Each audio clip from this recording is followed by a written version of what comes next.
Tidak terasa ya, kita sudah kurang 1,5 bulan menutup tahun ini.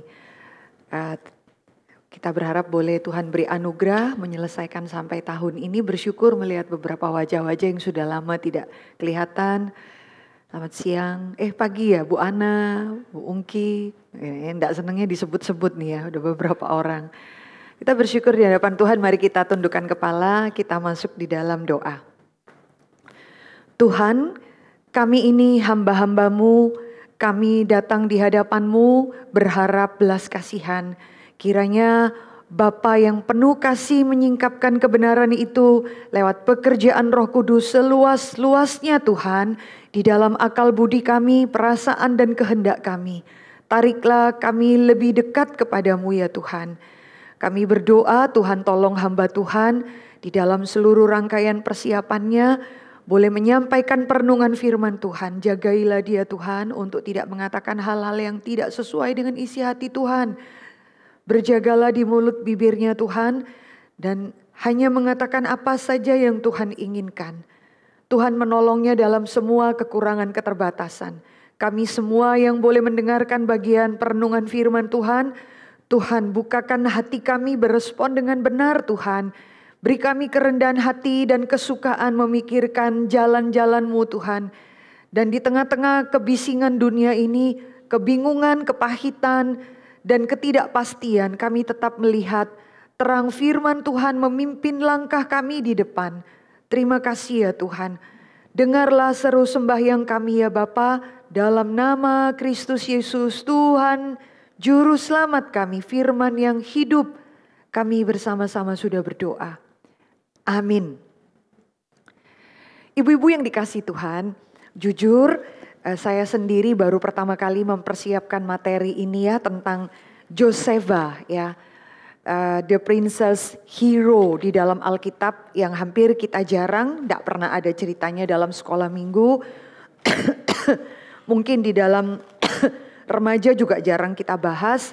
Satu gambaran princess yang berbeda dari gambaran Cinderella maybe, Putri Salju ya yang dan lain sebagainya yang mendapat penyelamatan dari pangeran-pangeran gagah perkasa. Kita akan menemukan gambaran yang sangat berbeda dan Alkitab mencatat namanya di dalam catatan kitab suci. Tidak banyak sih, tapi dampaknya putri ini di dalam sejarah keselamatan itu besar sekali lewat hal-hal yang krusial yang dia ambil, pilihan-pilihan yang sulit.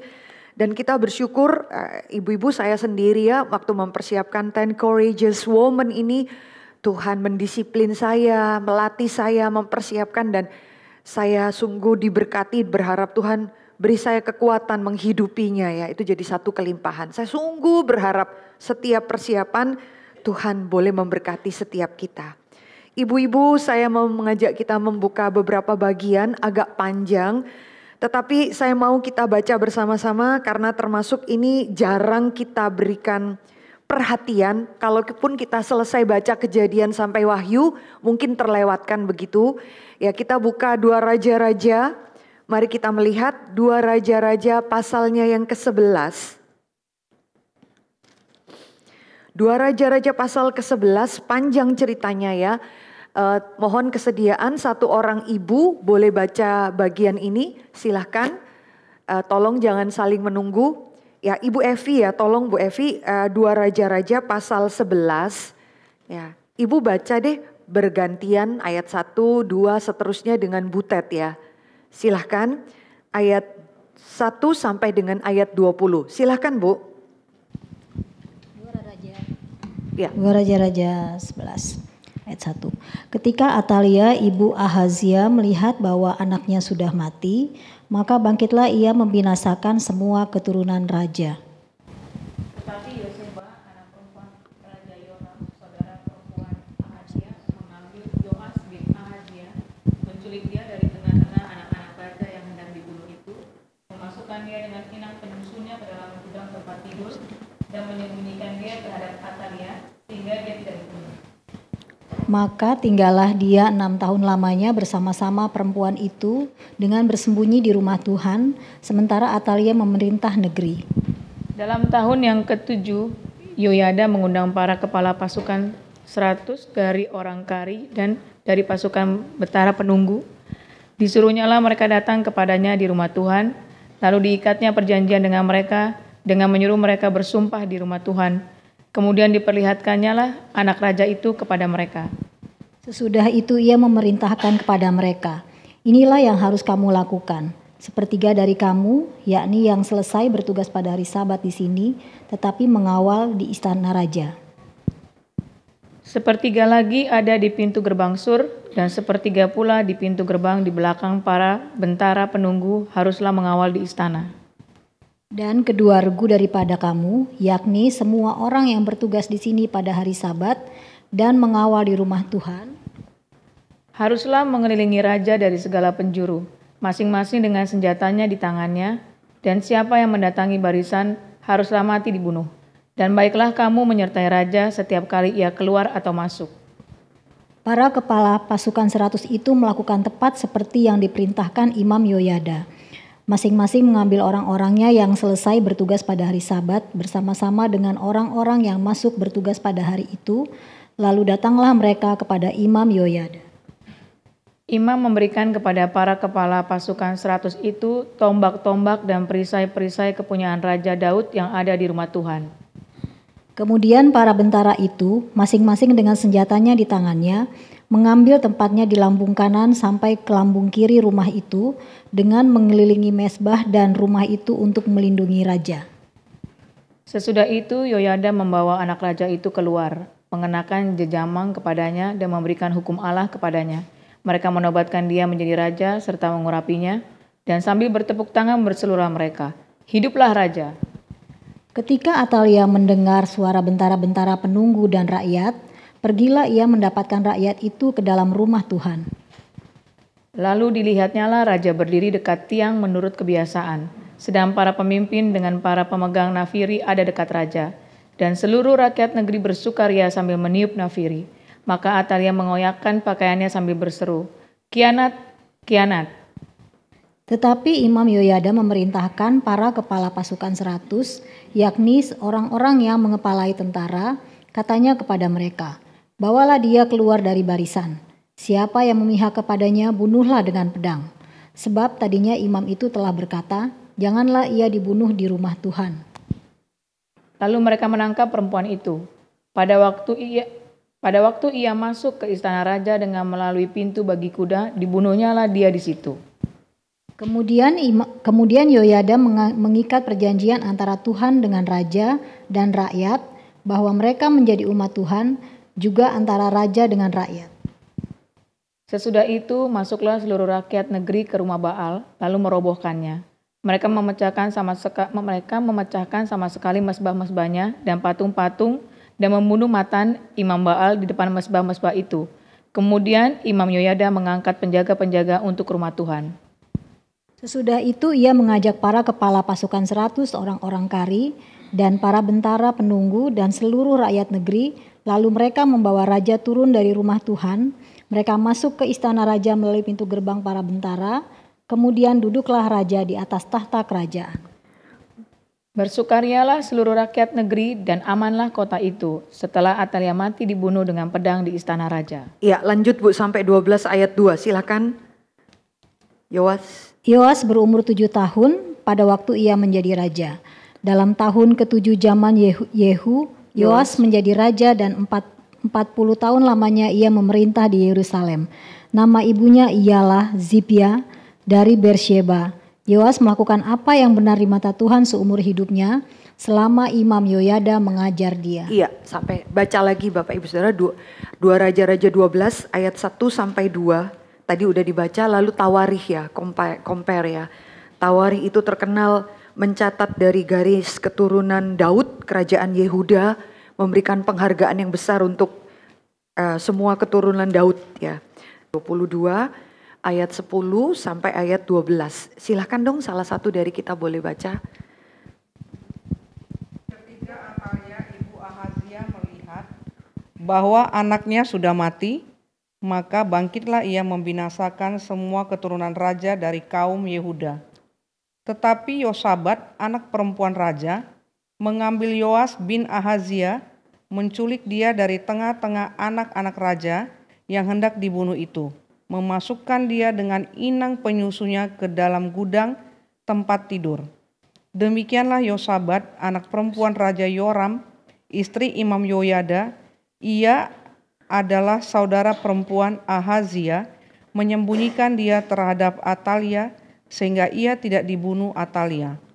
Maka tinggallah Yoas 6 tahun lamanya bersama-sama mereka dengan bersembunyi di rumah Allah, sementara Atalia memerintah negeri. Iya, ibu-ibu yang dikasih Tuhan, Yoseba, kalau di dalam bagian catatan Tawarik disebut dengan Yosabat. Ya, kita akan melihat bagaimana perempuan ini anak keturunan raja, ya. Dimana kalau kita melihat dia itu masih saudara perempuan dengan Ahazia. Ini bicara mengenai raja-raja di bagian kerajaan selatan, ya. Nanti kita lihat tabelnya, ya, gambarnya. Tapi kita akan melihat bagaimana dia mengambil keputusan-keputusan yang krusial di tengah-tengah zaman yang jahat. Saat itu ada ratu yang namanya Atalia yang menikah dengan Yoram lalu mempunyai anak-anak. Di sana ada Raja Ahazia. Tapi Ahazia kalah perang sehingga kita menemukan ada seorang ratu yang sangat berduka karena kehilangan anaknya, mengambil tindakan-tindakan yang tidak masuk di akal sehat kita, ya. Karena kesedihannya begitu besar, anaknya Ahazia mati, langsung dia mempunyai satu pemikiran yang jahat, ya. Kalau begini, anak-anak raja yang lain, ya, karena raja punya anak-anak yang lain, termasuk dari cucu-cucunya dia sendiri. Atalia punya ide, cucunya sendiri dibunuh semua keturunannya. Tidak ada yang boleh dari anak-anak raja. Dengan maksud apa? Saya tidak bisa terima anak-anak yang raja yang lain jadi raja. Bahkan cucu-cucu saya pun saya tidak terima kalau mereka menggantikan saya. Yang dilakukan oleh Yoseba adalah apa? Saya yang mau jadi rajanya. Saya kudeta bagaimana caranya supaya anak kesayangannya, ya, Ahazia yang mati dalam perang itu tidak boleh ada yang lain. Kita nggak mengerti, ya, hati seorang ibu yang melekat kepada anaknya. Anaknya mati, dia berduka sama sekali. Dia mengambil tindakan yang sangat menakutkan. Dengan tangannya sendiri dia memerintahkan cucu-cucunya dibunuh di situ, ya. Kalau kita lihat secara sederhana keadaannya seperti demikian, dan kita akan menemukan pemeliharaan Tuhan yang ajaib di tengah-tengah sejarah itu. Tuhan membangkitkan perempuan bernama Yoseba. Yoseba itu siapa? Dia saudara perempuannya Ahazia. Kita tahu Ahazia itu anaknya Ratu Atalia, ya. Kalah dalam perang, tetapi kita menemukan bahwa punya anak-anak yang lain. Ada banyak pertimbangan, Bapak Ibu Saudara. Ada yang mengatakan Yoseba kemungkinan besar anak kandung dari Atalia, ya. Anak kandung dari Atalia. Tetapi beberapa penafsir yang lain melihat dari tradisi Yosebus mengatakan kemungkinan bukan anak kandung dari Atalia. Ya Bapak Ibu Saudara, tapi terlepas dari semua ini kita akan melihat ada ikatan keluarga. Bagaimana seorang anak kalau dia anak kandung berani melawan ide gila mamanya. Lalu dia lihat dari semua cucu-cucu yang sudah dimatikan mamanya, dia menyelamatkan satu orang yang masih berumur baby, ya. Yoas waktu itu masih berumur berapa? 1 tahun. Yoas itu anaknya Ahazia, ya, yang ikut juga mau dibunuh. Nah, kita akan melihat keberadaan seperti ini dan siapakah Yoseba. Alkitab katakan Tawari itu tadi dia adalah siapa? Istrinya Imam Yoyada. Sehingga beberapa penafsir katakan tidak mungkin dia ini anak kandung dari Atalia. Karena para ratu yang jahat ini tidak akan mungkin mengizinkan anak kandungnya itu menikah dengan imam. Karena kalau kita tahu Bapak Ibu Saudara, ya, memang menakutkan sekali. Ini kelihatan gak, ya? Kelihatan, ya? Saya nggak bisa gedein lagi karena habis itu. Kalau saudara lihat di dalam bagian yang merah itu genealogi raja-raja Israel. Israel tuh bagian yang merah. Lalu yang Yehuda itu bagian sebelah sana yang warna biru. Dua-duanya jahat, Bapak Ibu Saudara. Generation by generation, all the kings itu rata-rata penyembah berhala. Tetapi kita akan melihat di bagian yang biru itu keturunan Daud yang Tuhan janji.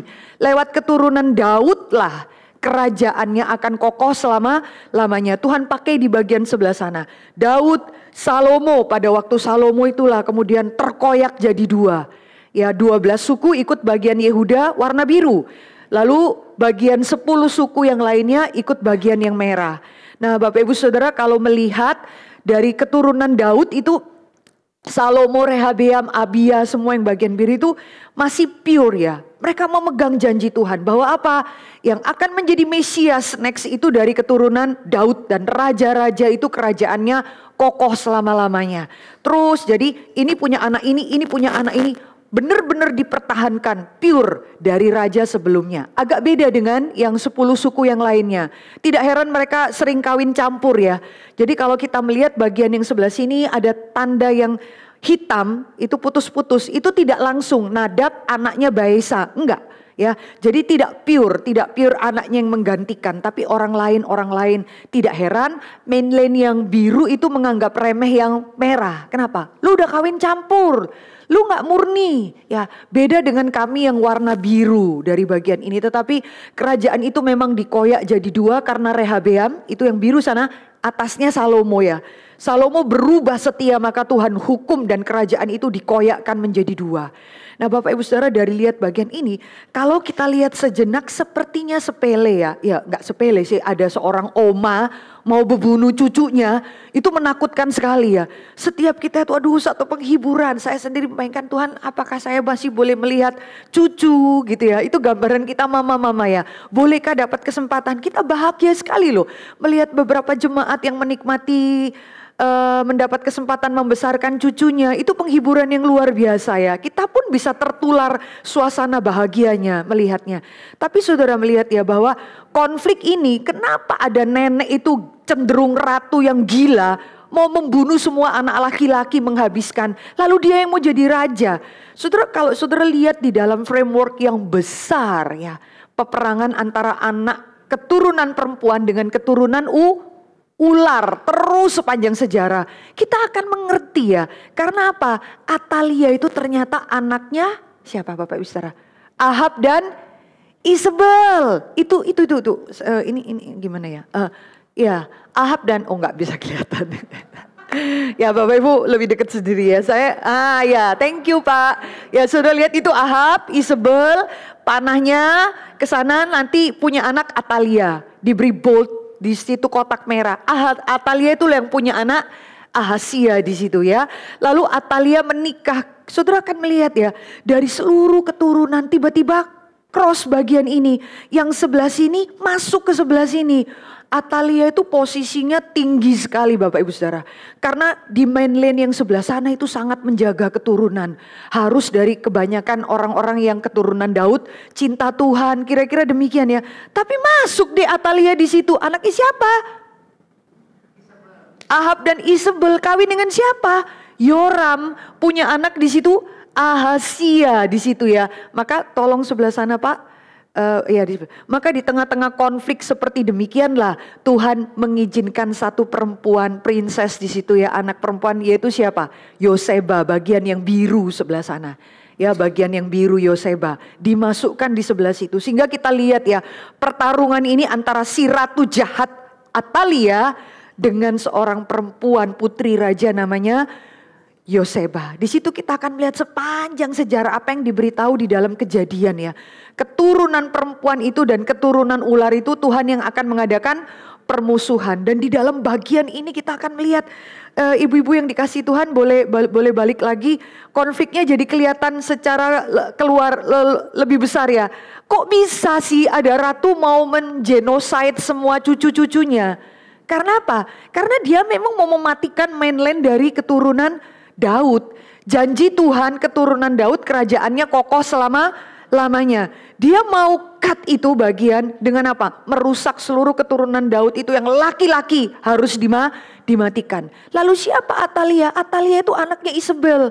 Dari orang yang tidak kenal Tuhan ya, dari bangsa lain. Jadi di sini kita akan melihat usaha pembunuhan dan kita menemukan boleh kembalikan ya Pak.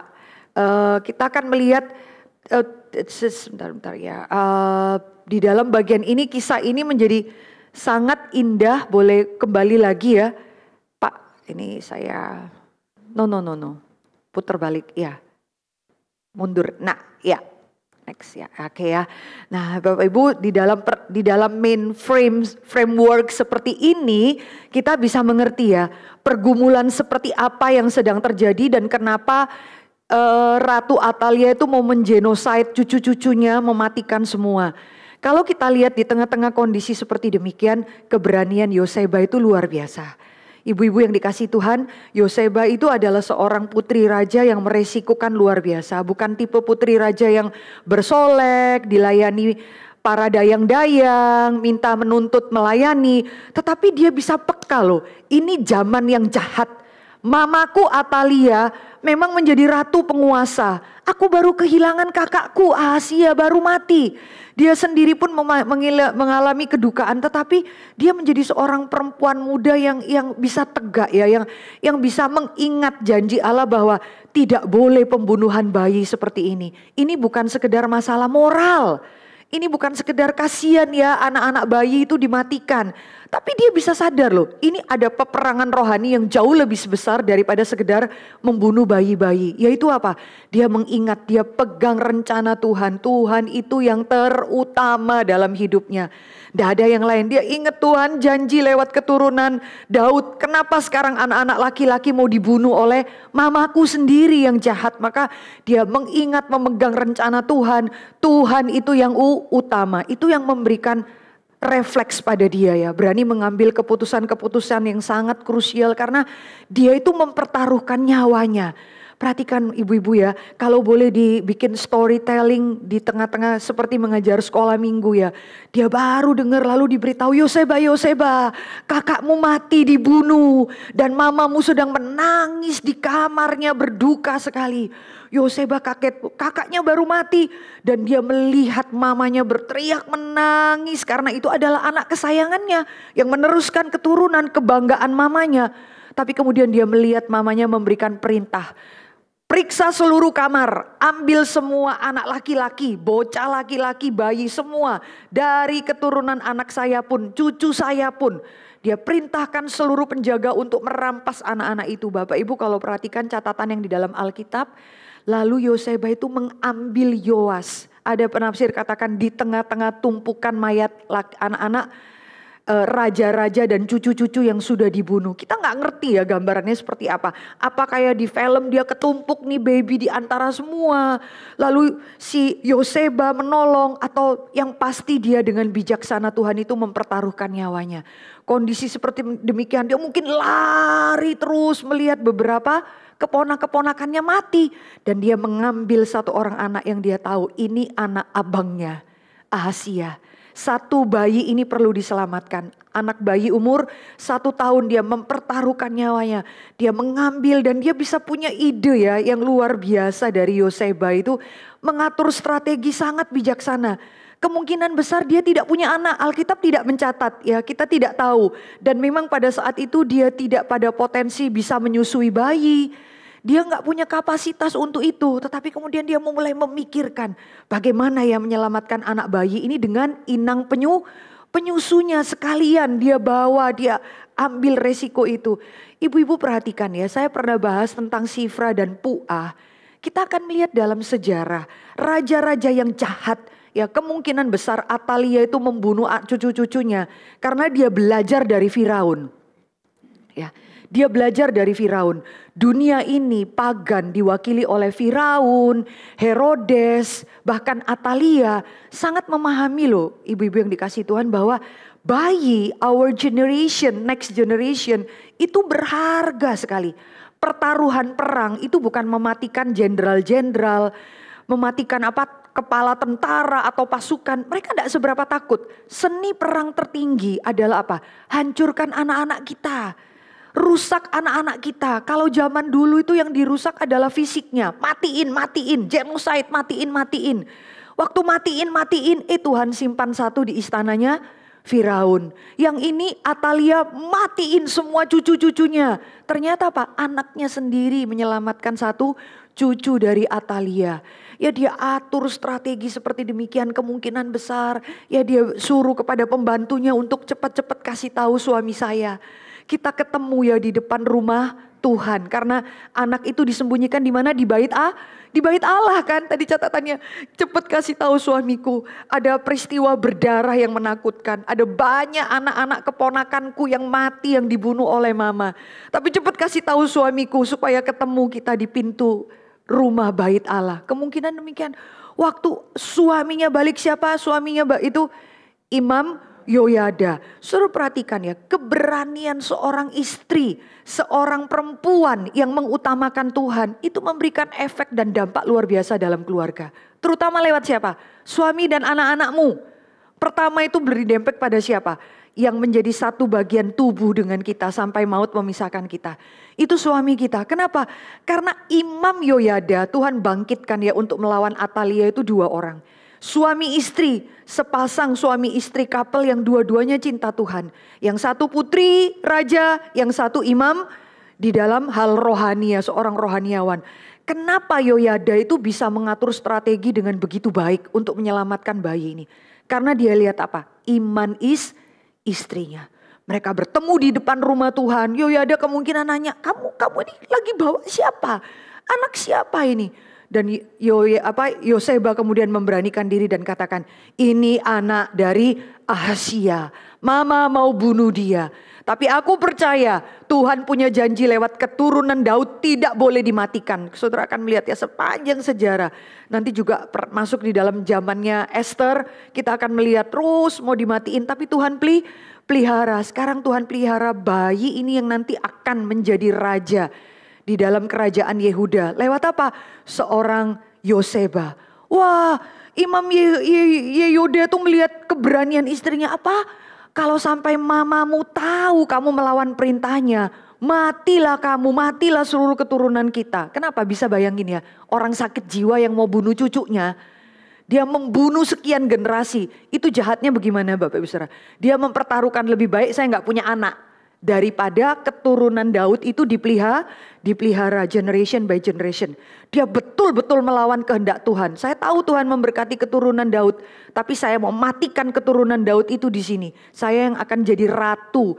Ternyata di dalam mainland Yehuda itu ada orang yang pernah memimpin 6 tahun ya lamanya. Satu-satunya yang jadi ratu yaitu siapa? Atalia dengan segala kejahatannya. Kalau lihat ini kayak kebayang cerita di dalam itu ya. Snow White, si ratu sihir yang jahat, gambaran demikian ya. Tapi ternyata selalu ada mentalitas seperti itu. Dan iman dari Yoseba itu mendesak suaminya untuk berhikmat luar biasa. Saya selalu terharu ya Bapak Ibu Saudara. Kami itu punya seorang sahabat, setiap kali saya balik ke Surabaya, itu ada beberapa sahabat-sahabat yang bahkan mereka ambil cuti hanya untuk yang ngobrol sama-sama. Karena kami merasakan dari anak-anak mereka belum lahir, sampai ada beberapa yang sudah kuliah dan mau menikah. Tuhan izinkan kami menua bersama gitu ya. Saling sharing dan mereka menceritakan anak saya begini Bu Mercy, anak saya begini Ci. Lalu beberapa anak mereka yang mau pacaran pun kadang ketemu memperkenalkan pacarnya gitu ya. Menurut kamu ini bagaimana? Saya bilang aduh saya gak kenal dia. Enggak, tapi Lause kenal saya. Kira-kira dia bagaimana? Jadi mesti lulus scanning dulu ya. Saudara, kita bersyukur loh kalau ada generasi muda itu yang masih mempercayakan hal-hal rohani ini kepada kita. Yang masih menanyakan nasihat kepada kita. Yaitu yang di dalam hatinya Yoseba itu ya. Memberikan dampak kepada next generation. Itu hati Yoseba ya. Dia tidak egois memikirkan aduh sudahlah mama yang gila seperti itu matiin gak apa-apa. Tapi dia memberikan dampak luar biasa dan kita akan melihat dia mengambil Yosia ini ya. Lalu dia tunjukkan pada suaminya dan suaminya itu bisa mengatur strategi luar biasa. Oke, kalau demikian yang dibereskan apa? Yang dibereskan itu oleh Imam Yoyada adalah apa? Bukan masalah menyelamatkan, trik seperti apa. Yang dibereskan itu apa? Kerohanian bangsa Israel itu yang paling utama. Menarik ya, suami istri dua itu sehati, sejiwa. Tuhan yang utama. Kami kalau ke Surabaya, keluarga-keluarga yang tadi saya katakan itu kumpul bersama. Ada satu orang ibu katakan, Cik kamu tahu ya kita berdoa untuk suami saya sekian tahun lamanya.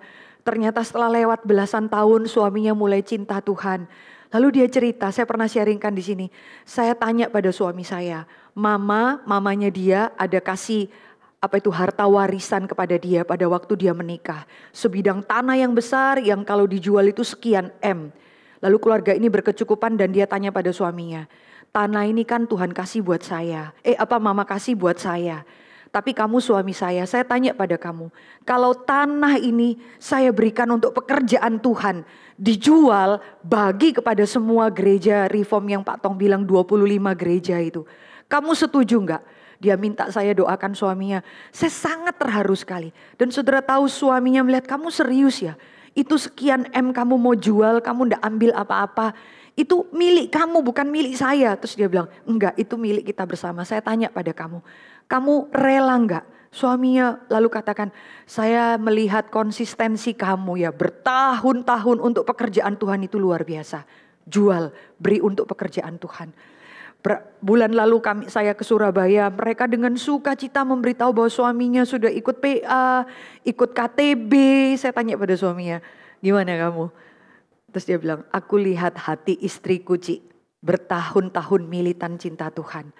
Aku juga mau belajar seperti itu. Luar biasa ya.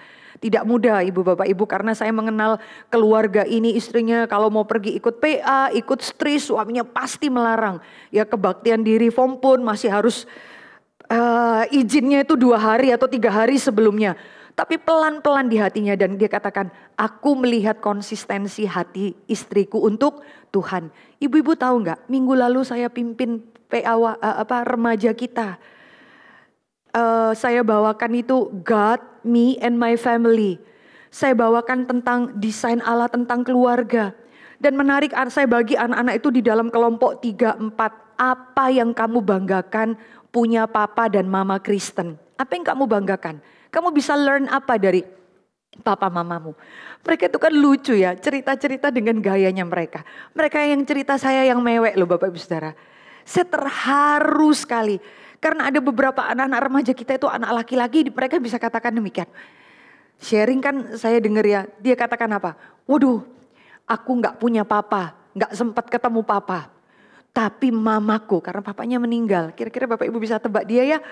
Tapi dari aku kecil aku lihat mamaku gak pernah putus asa memaksa kita ke gereja. Sambil ketawa-ketawa dan aku lihat mamaku bisa hebat bertahan sampai sekarang itu karena memang dia memaksa kita ke gereja. Lucu ya, itu bahasa mereka ya. Cuma saya mau katakan mereka mengamati. Lalu ada satu orang anak, aku dari kecil dari Matraman katanya. Mama melayani, kita digendong-gendong, ditaruh di kursi. Mama tetap melayani. Dan dia katakan sampai sekarang anak itu juga melayani di gereja kita ya.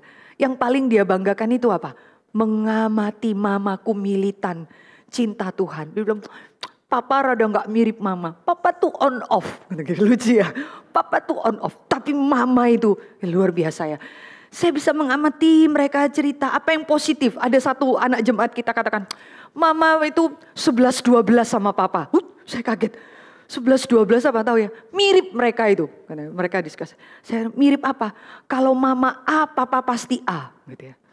Jadi dia mama yang ngatur. Tapi tenang ya 11-12-nya dalam hal yang baik ya.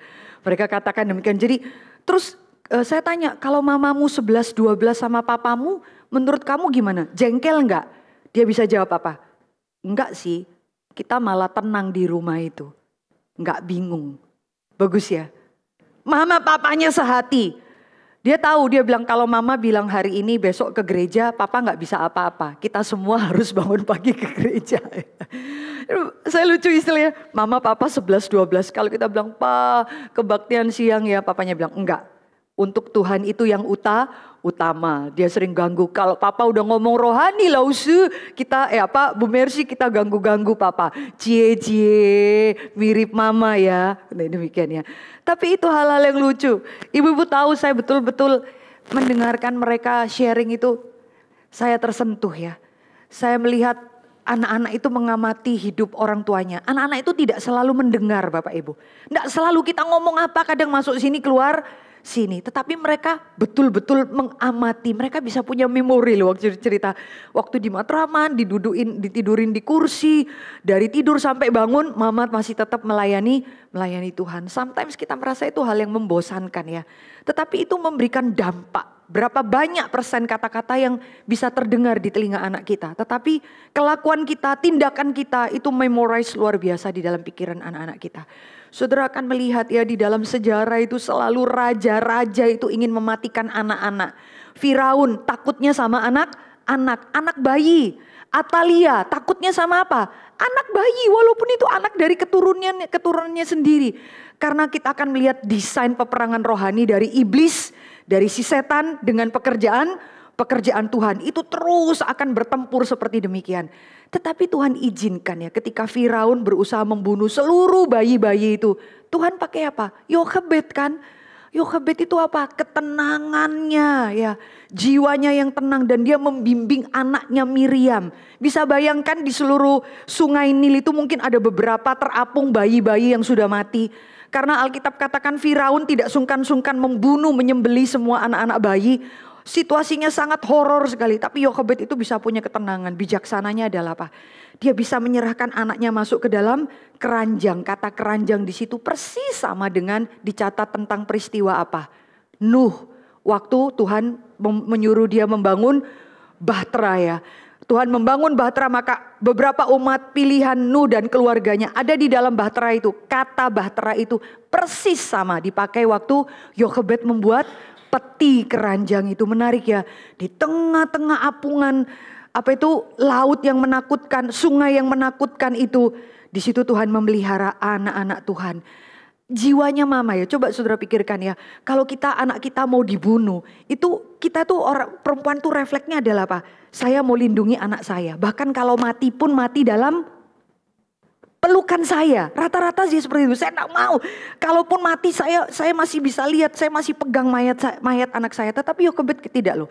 Cinta kasih seorang ibu itu berani apa? Melepas jiwa seperti demikian. Berani beriman mempercayakan anak ini ada dalam pertolongan Tuhan. Kita mesti perlu belajar. Kita berapa kali orang tua itu ngelihat anak kita kalau bisa itu kita pegang. Kita jaga semua, kita berikan kecukupan. Yochebed tidak. Saya taruh anak ini, itu kan sesuatu yang mustahil, yang aneh ya. Kok bisa taruh anaknya di sungai? Emang yang dia pikir apa? Anak itu ngapung terus. Bijaksana Yochebed itu adalah apa? Didik anak perempuannya Miriam. Tenang ya, ikutin adikmu kemana ya. Kalau sampai itu menyangkut di mana, dia sudah punya strategi ya. Dia mungkin tahu itu putri Firaun mandi di mana dan dia mendidik anak perempuannya. Can you imagine that kalau Miriam itu lihat itu ngapung, terus kena ke putri Firaun yang mandi, lalu dengan ketakutan itu ya gitu ya. Itu kayaknya saya ya lebih cocok ya, itu bisa salah ngomongnya, itu adik saya, aduh bisa ngomong demikian. Tapi putri Firaun tuh bisa mempercayai dia karena dia tuh manajemen impresinya baik banget ya. Miriam ini penguasaan dirinya, didikan mamanya itu untuk jaga adiknya. Lalu putri kan gak bisa nyusui, ini bayi kan perlu susu ya. Kalau kamu gak bisa nyusui, saya carikan ya ibu yang bisa nyusuin dia ya.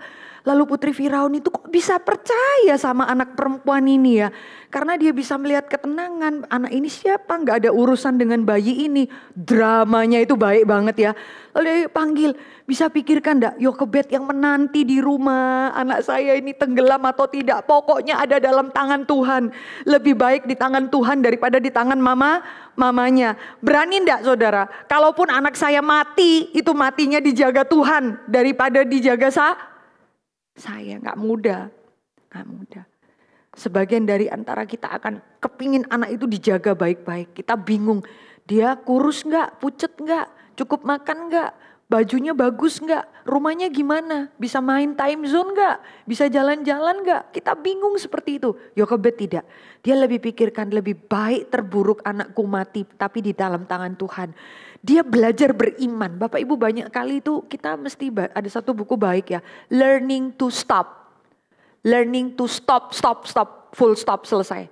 Learning to stop. Jadi orang tua itu belajar untuk berhenti, stop.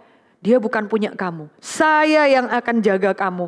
Melewati kesulitan, melewati kegagalan, melewati kepahitan, ketidakadilan mungkin. Saya yang jaga anak kamu. Lebih berkuasa daripada kamu yang jaga anakmu. Itu Yokebed luar biasa loh.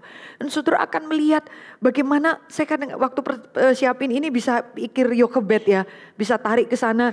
Nah, saya pikir persis peristiwanya hampir mirip ya.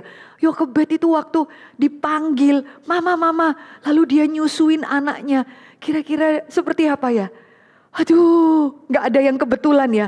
Ini anak yang saya tanda kutip buang supaya diselamatkan Tuhan. Sekarang Tuhan kembalikan dalam pelukan saya.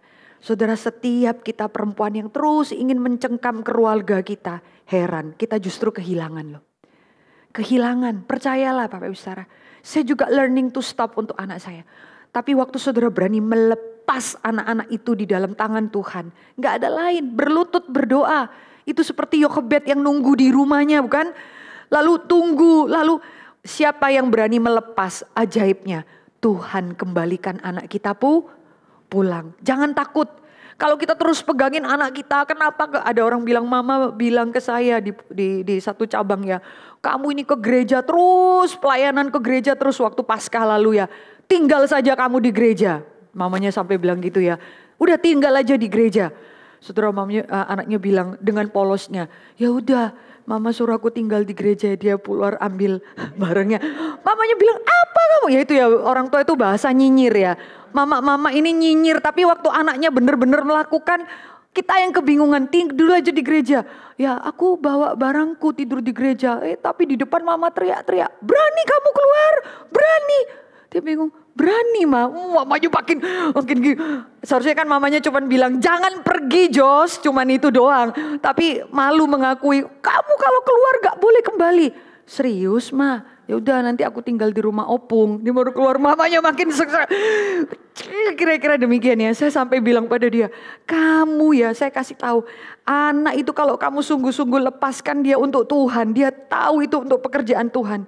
Tuhan itu tidak akan Tuhan tidak berhutang apa-apa pada kita. Ya, lihat bagaimana Tuhan jaga anak kita. Kalau dia cinta Tuhan, dia pasti cinta kamu. Ya. Itu prinsip Bapak Ibu Saudara. Tapi kalau dia cinta kita, terlalu sayang kita, ingin jaga kita, tidak tentu dia cinta Tuhan. Tapi percayalah, kalau anak itu sudah cinta Tuhan, dia pasti cinta kita. Seringkali orang tua begitu ya, takut anaknya untuk pekerjaan Tuhan sampai gak ada waktu buat mama. Kira-kira demikian, paranoid seperti itu. Enggak. Saudara, itu kesedihanmu apa? Kalau saudara lihat ya Yoseba, Yokebed, kesedihannya itu adalah apa? Pertaruhkan nyawa. Lebih baik anak ini di tangan Tuhan daripada di tangan diriku. Kalau Yoseba lebih berbeda lagi. Dia aktif. Dia selamatkan bayi ini dan pertaruhan apa? 6 tahun loh. 6 tahun bayi ini, pangeran ini dididik oleh dia. Di mana? Ditaruh di rumah Tuhan. Kita nggak ngerti Alkitab, nggak kasih tahu bagaimana Yoseba ini mendidik Yoas yang kecil ini ya. Tapi dia betul-betul mempersiapkan Yoas ini untuk menjadi raja. Bisa bayangkan gak setelah 6 tahun Yoas umur berapa? 7 ya. Lalu jadi raja ya, dipersiapkan. Itu betul-betul potensi siapa? Yoseba dan Yoyada, luar biasa. Yoyada itu mengatur pertama kali ya, kita balik lagi ya. Yoyada itu pikirannya apa? Imam Yoyada. Yang perlu dibereskan adalah apa? Kerohanian bangsa Israel. Yang dia lakukan apa? Dia memperbaharui perjanjian. Kita sumpah ya di hadapan Tuhan. Sumpah ya bahwa Tuhan segala-galanya. Berani gak sumpah untuk itu? Yang dalam pikiran Yoyada, karena dia melihat istrinya berani pertaruhkannya nyawanya. Dia tidak bisa buat apa-apa. Keberanian istrinya itu juga mendesak dia. Maka seumur hidup Yoas, yang menjaga dia, kerajaan dia 40 tahun lamanya adalah siapa? Imam Yoyada. Tetapi saudara akan melihat Tuhan jaga luar biasa ya 40 tahun. Karena apa? Alkitab bilang Yoas itu melakukan segala sesuatu yang baik menurut apa Tuhan. Yang Tuhan inginkan, hidup benar di hadapan Tuhan karena Yoyada yang membimbing dia. Karena Yoyada dan membimbing dia. Yoyada dan Yoseba pastinya menyembunyikan dia di rumah Tuhan. Bisa bayangin ya, ada anak bayi disembunyikan di bait Allah. Tidak tahu ya mau disembunyikan di mana ya. Karena apa? Atalia pasti hitung berapa cucunya yang sudah dimatiin. Atalia pasti tahu siapa anak Ahazia. Dia mati ini tuh semua dan dia lihat ini kurang satu bayi. Cari di seluruh tempat itu luar biasa ya. Yoseba dan Yoyada menyembunyikan cucunya Atalia itu di bait Allah. Gak tahu gimana caranya sampai umur 7 tahun dia jadi raja. Hebat ya. Anak umur 7 tahun jadi raja, bisa bayangin ya. Pakai mahkotanya pun doyong-doyong kali dia gitu ya. Anak kecil lalu diberi ketahui Yoyada, Israel inilah rajamu. 6 tahun lalu mau dibunuh sama nenek sihir itu kira-kira. Inilah rajamu. Lalu orang Israel tuh semua bisa percaya loh. Bisa hormat sama Yoyada. Mereka percaya ini pangeran yang dulu 6 tahun lalu mau dibunuh sama Atalia. Langsung mereka semua sujud menyembah kepada Yoas. Bisa bayangkan ya saudara, kalau di sini tuh umur 7 tahun anaknya siapa ya? Pak Saud ya? Johan.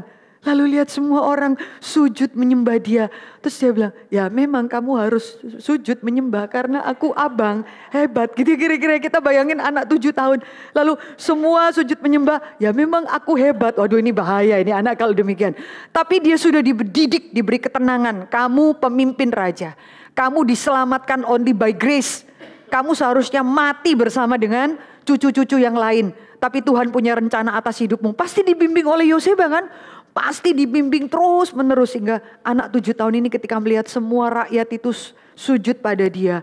Dia bisa memiliki ketenangan, dia bisa memimpin saat itu seorang raja yang umur 7 tahun. Sekalipun Alkitab catat di mana-mana keputusan Yoas selalu ada Yehoyada di sana. Selalu ada Yehoyada yang membimbing dia. Bapak Ibu kita berdoa ya. Saya berdoa supaya setiap kita menikah atau tidak menikah. Doakan supaya Tuhan hidupku ini menjadi bagian satu perempuan yang Tuhan taruh dalam sejarah keselamatan ini untuk memberikan dampak pada mungkin keponakanku kah, anak sekolah minggu kah, warisan berkat apa yang teringat pada dalam hidupku, momen seperti apa yang memberi dampak pada next generation. Bapak Ibu punyalah hati luas. Anak yang Tuhan percayakan di gereja ini bukan cuma anakmu doang. Beberapa anak-anak yang lain. Doakan mereka, anak-anak yang ada di gereja kita, keponakan-keponakan kita yang hidup di tengah zaman kita. Kita tuh punya gak hati untuk memikirkan Tuhan pakai saya Tuhan. Lewat kata-kata saya, lewat mulut saya. Saudara perhatikannya dalam komunitas Kristen itu saya perhatikan. Kalau kita keluar sama-sama, beberapa teman-teman itu sama-sama. Anak-anak itu gak selalu loh dengarkan kata-kata kita. Tapi kalau teman papanya, teman mamanya ngomongin dia. 1-2 kalimat aja langsung didengar. Gak heran kan orang tua sering kali bilang sama temennya atau sahabatnya, kasih tahu dah anakku gitu kira-kira ya. Kasih tahu lah Bu Anita, kasih tahu karena dia lebih dengar kamu. Ya ada hal-hal demikian kan. Karena saya lihat satu orang anak itu bentak mamanya ya di mobil ya. Lalu yang nyetir itu berhenti persis seperti yang saya lakukan kepada anak saya. Itu teman mamanya ya. Berhenti, buka pintu lalu bilang apa? Jadi teman mamanya bilang, kamu saya dengar tadi bentak mamamu ya. Itu teman saya ya, itu lebih tua dari saya. Saya sakit hati kalau sahabat saya itu dibentak orang, apalagi dibentak anaknya. Kalau kamu berani bentak mamamu keluar dari mobil ini. Mamanya itu loh gak berani didik anaknya. Diem. Ya. Mamanya, kalau kamu gak mau minta maaf sama mamamu keluar dari mobil ini. Digitukan loh. Mamanya gak, aduh jangan. Anaknya itu langsung diem lihat dia. Iya tante, maaf ya. Oh gak minta maaf sama tante, minta maaf sama mamamu. Pintu ditutup, dia balik ke depan nyetir. Wih keren banget ya. Keren banget ya, hal-hal seperti demikian kita jarang ya. Bapak Ibu lihatlah bahwa setiap generasi yang ada di tempat kita, Tuhan percayakan kepada kita. Ya Tuhan ingin kita boleh memberikan dampak dalam kehidupan mereka. Dan ibu-ibu yang dikasih Tuhan, kalau kita lihat dari bagian ini, saya mau kita coba diskusi ya. Diskusi saudara dari kehidupan Yoseba, story yang tadi dibagikan. Kita bisa berikan beberapa poin apa ya di dalam bagian ini yang memperkaya. Ada hal-hal yang mungkin belum dipikirkan oleh saya. Kita masuk di dalam kelompok ya, just 15 menit dari sekarang. Temukan 1-2 poin ketika Anda melihat rencana Tuhan di dalam kehidupan kerajaannya dan memakai seorang putri yang tidak menjadi manja, seorang imam, suami istri yang sehati untuk pekerjaan Tuhan. Aduh, pekerjaan Tuhan itu diberkati. Diberkatilah gereja yang ada suami istri dua-duanya cinta Tuhan. Diberkatilah gereja di mana ada Ananias dan Safira. Tidak. Menakutkan sekali. Ini dua orang suami istri yang bersehati tidak mencintai Tuhan. Jangan main-main loh. Pengaruh pasangan itu luar biasa. Ya, hari ini lama-lama kita melihat ya, terus lama-lama ada seorang ibu ya terus komplain kepada suaminya tentang gereja, tentang gereja, tentang gereja. Satu kali istrinya bilang pada dia, kamu jangan semua keadaan di gereja kamu komplain sama suamimu. Lihat suamimu jadi gak mau ke gereja. Sudah lihat. Dan aku lihat makin lama kalian berdua makin mirip. Kira-kira. Bisa demikian ya. Makin mirip. Iman itu timbul dari pendengaran. Apa yang kamu dengar? Kalau kamu tiap hari dengarnya sampah, ya imanmu jadi sampah. Dan dia katakan, aku heran loh. Lihatin kamu itu makin lama makin mirip. Bukan suamimu yang mirip kamu yang malah mirip suamimu. Saling mempengaruhi. Bapak Ibu, ada Ananias dan Safira saling bersehati. Ya sudah jual, tapi separuhnya kita ambil ya. Bisa ada intrik seperti itu, tapi itu juga diimbangi dengan cerita Priscilla dan Aquila. Puji Tuhan. Ada pasangan yang sama-sama saling menjauh dari persekutuan. Tapi ada Priscilla dan Aquila yang mempertaruhkan orang kebaktian di rumahnya. Kisah Para Rasul katakan pada saat itu siapa yang ketahuan sedang berkumpul beribadah, mereka akan dibunuh. Tetapi Priscilla Aquila menyerahkan rumahnya. Dan dimulai dengan apa? Priscilla, si istri. Baru Aquila. Istri itu seperti mercusuar dalam keluarga. Istri itu seperti klik hati nurani untuk suaminya. Saya pernah bawakan ya pendeta yang pernah khotbah di tempat ini. Pulang dia komplain pada istrinya. Tadi itu pengurus begini, saya begini. Tahu nggak? Dia khotbah, dia cerita. Istrinya bilang pada dia, lu udah nggak objektif lagi, dia bilang gitu. Istrinya main-main lalu bercanda dia, kamu jadi pendeta hatimu sudah nggak murni lagi, udah nggak lurus lagi. Ya, dia sharingkan dengan baik. Makanya saya susah mau komplain sama istri saya. Istri saya pasti nyinyir, ingetin saya, kamu udah nggak objektif lagi. Kamu kalau udah nggak suka sama bapak itu, apapun yang bapak itu lakukan, kamu pasti nggak suka. Dia berani sharingkan itu ya. Istri itu mengingatkan. Seperti mercusuar dalam keluarga. Jangan ambil bagian Tuhan. Jangan lakukan ini. Semua beri untuk Tuhan. Maka keberanian Yoseba seperti tadi kita lihat. Menggerakkan suaminya yang adalah seorang imam. Yang dilakukan Yoyada pertama kali. Kita sumpah di hadapan Tuhan. Setelah sumpah totalitas untuk Tuhan. Dia perintahkan. Baru dia atur strategi. Gak ngawur. Ya kadang ada orang tuh cinta Tuhan ngawur. Yoyada itu atur strategi baik. Sekian ratus orang jaga di rumah Tuhan. Sekian ratus orang jaga di istana. Sekian ratus orang jaga di tengah kota. Diatur segala sesuatunya sehingga di situ kita melihat Atalia bisa dikalahkan. Atalia berteriak, kianat. Tuhan cuma izinkan 6 tahun lamanya. Menarik ya. Di dalam keadaan ratu jahat ini memimpin, ya pasti dia bawa semua baal-baal dari emaknya si Isabel itu. Isabel itu bisa mempengaruhi Ahab jadi rusak. Isabel aja ya. Isabel ya.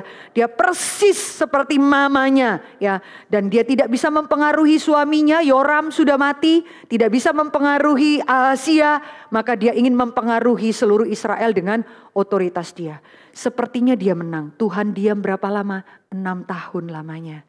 Tuhan diam. Kelihatan gak tolong Israel ya. Tapi Tuhan sedang bekerja. Mempersiapkan siapa? Anak bayi. Nanti kamu akan dikalahkan oleh cucumu sendiri. Yang kamu mau bunuh. Umur berapa? 7 tahun. Itu humor tingginya Tuhan bukan?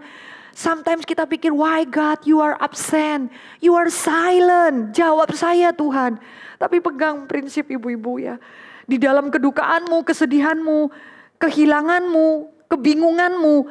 Waktu Tuhan tidak menjawab, seringkali dia sedang sibuk bekerja. Itu prinsip.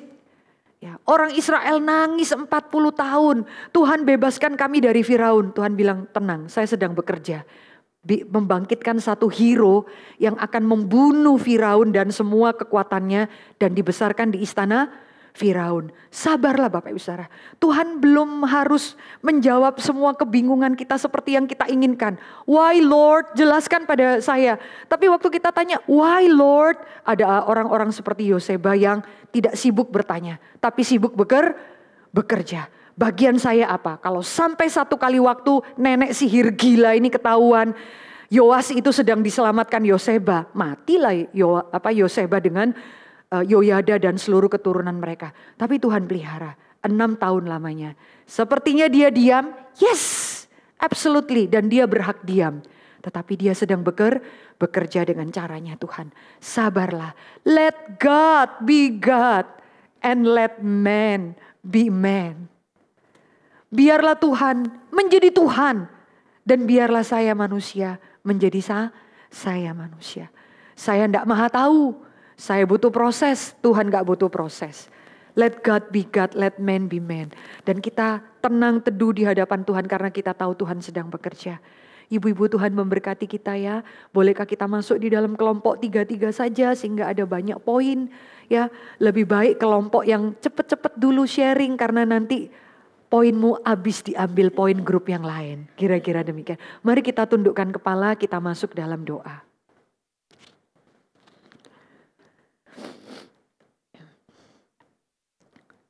Bapa di dalam surga, terima kasih Tuhan.